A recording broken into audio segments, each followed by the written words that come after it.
કરો. જય શ્રી કૃષ્ણ. રામ રામ. ઝાડમાં બધું આવી છે, સરસ બોમ્બ જેવી સ્મેલ આવે બામ છે. પછી આ શું કહેવાય, તમે કોમેન્ટમાં કરજો. જય શ્રી કૃષ્ણ.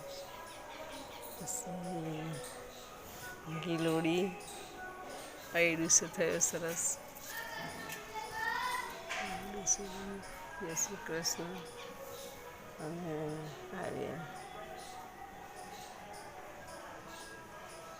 અમારા છોકરાના કરે આ બધું એ બધું સરસ બાબાના શોખીન છે.